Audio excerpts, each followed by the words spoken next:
Hello, I am Courtney Young, and I am very excited to share with you my proposed problem of practice for my dissertation. So the topic or the title is, how does who we are impact how we evaluate?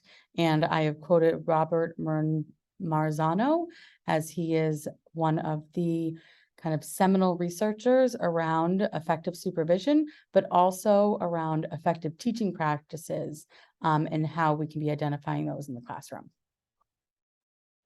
So who am I? I am the Assistant Superintendent of Curriculum and Instruction in Woburn Public Schools. Prior to this position, I have been the Elementary Curriculum Director, as well as I've been a classroom teacher, a reading specialist, and a special educator.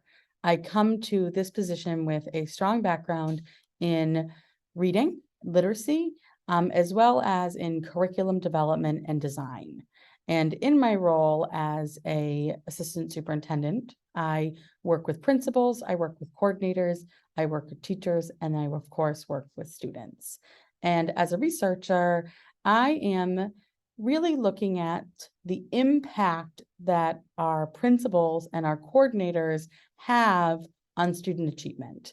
And I'm really focused on the evaluation process as that mode. So my introduction to my kind of problem statement is that we know that top performing teachers create the greatest kind of growth of student learning. And we know that our ineffective teachers have kind of a lesser impact, and that students who have effective teachers show such significant growth and gains than those who are having more ineffective teachers. And that the teacher evaluation tool is the tool that's been established to provide feedback to our educators, as well as is an accountability measure. So in 2009, Race to the Top, funded through the American Recovery and Reinvestment Act, as well as not mentioned here, other ed policy has really been invested in performance-based evaluations for teachers and principals that provides targeted professional development and feedback. And so ed policy has really pushed for the evaluation system to better measure and support educators and kind of provide an opportunity to be providing feedback to educators that are kind of less effective. And this is important because there is so much research to support that effective teachers create such growth for student achievement that so much funding has been put into the evaluation process. However, research has shown, and what you'll hear me talk about a bit is the widget effect, is that despite all of this kind of funding that has gone into it, districts continue to rate their teachers primarily as satisfactory. And very, very few teachers are actually rated as needed improvement or put on improvement plans. And this is also kind of shown that teachers are not getting kind of accurate, strong enough feedback about their teaching. And that although we are rating all of our teachers as satisfactory and not needing to grow, we're not seeing the achievement gap of our students grow at enough of a rate to kind of validate this finding. So the evaluation systems that have been established through these different programs have become very cumbersome. And so districts have had to move towards a model of hiring kind of department directors to support this responsibility. But this is also because, there's this idea that having content specific people helps to better evaluate educators.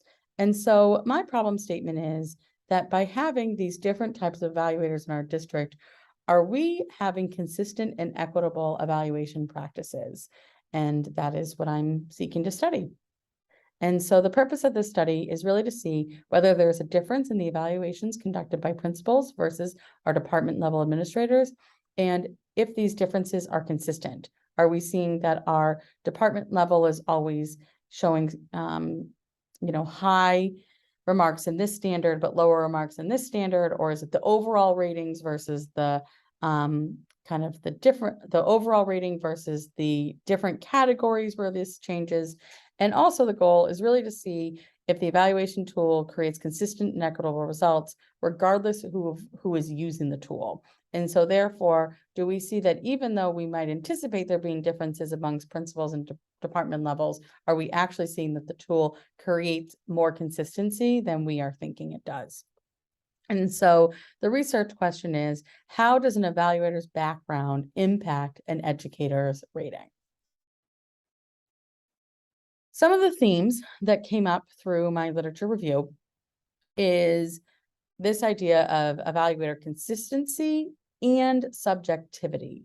And so it's about whether consistency and subjectivity, are those the same idea? Are those different? So therefore, can we be subjective but consistent? So even though you're coming in with a different lens, it's still yielding the same consistent outcome? Or are we seeing that the subjectivity is what's creating those inconsistencies?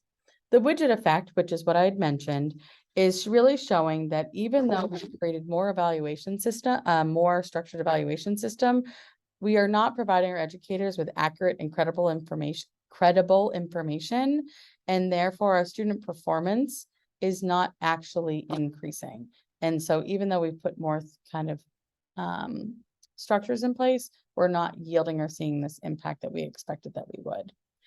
The other big theme is just the huge impact that ed policy has had on educator evaluations, and how ed reform kind of over different administrations has had different impacts on the focuses of our educator evaluation system, and how this has impacted the consistencies of using the tool.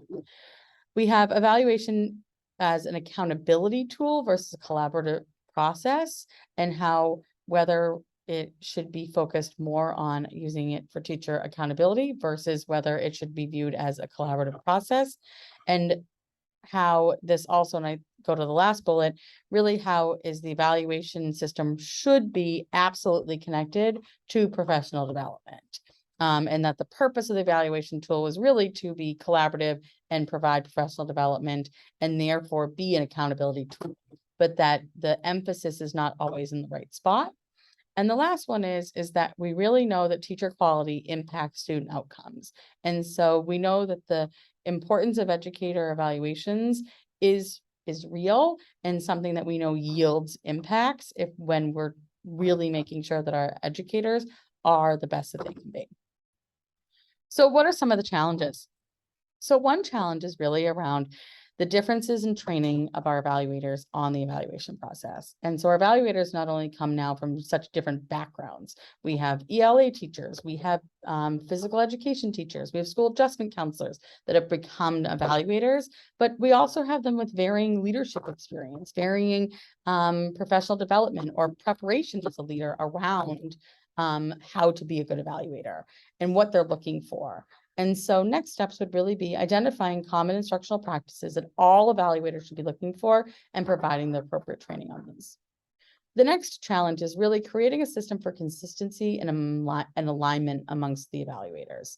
There has unfortunately been minimal oversight and supervision of our evaluations, and that the expectation of evaluations has not been set.